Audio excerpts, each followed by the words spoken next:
السلام علیکم ورحمۃ اللہ وبرکاتہ۔ باوضو سونے کی فضیلت۔ انسان یہ سمجھتا ہے کہ وضو کرنے سے صرف نماز قبول ہوتی ہے اور آخرت میں اس کا اجر ملتا ہے اور آخرت میں اس کے ہاتھ اور پاؤں چمک رہے ہوں گے۔ اس کا دنیا میں بھی فائدہ ہے اور آخرت میں بھی اس کا فائدہ ہے۔ نبی صلی اللہ علیہ وسلم نے فرمایا، بندہ مومن جب وضو کر کے اپنے بستر کی طرف سونے کے لیے جاتا ہے اور ذکر اذکار کرتا ہے تو وہ اللہ کا محبوب بن جاتا ہے۔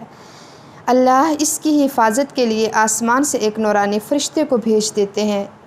تو دیکھیے پھر انسان دنیا میں جتنے مرضی گن مین رکھ لے وہ اس کی حفاظت نہیں کر سکتے۔ بعض اوقات وہی جو گن مین وہ گھر کا صفایا کر جاتے ہیں، اور اس کے اگر اپوزٹ دیکھا جائے تو ذکر اذکار کر کے سونے سے اللہ کا نورانی فرشتہ اس کے بستر پر رات گزارتا ہے۔ انسان کروٹیں بدلتا رہتا ہے اور فرشتے ساری رات اس کے لیے دعائے مغفرت کرتے رہتے ہیں۔ اے اللہ، تیرا یہ بندہ باوضو ہو کر سویا ہے تو اسے بخش دے، اس کے گناہ معاف کر دے، تو اس کی حفاظت فرما۔ تو کیا حفاظت بھی ہوئی، نگرانی بھی ہوئی اور بخشش بھی ہوگی۔ تو دیکھیے کیا ہے، باوضو ہو کر سونے کی فضیلت۔ اتنی اس کی فضیلت ہے، ایک چھوٹا سا یہ عمل ہے لیکن اس کے اوپر کیا ہے، ڈھیروں اجر ہے۔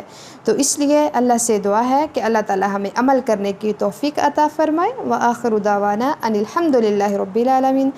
السلام علیکم ورحمۃ اللہ وبرکاتہ۔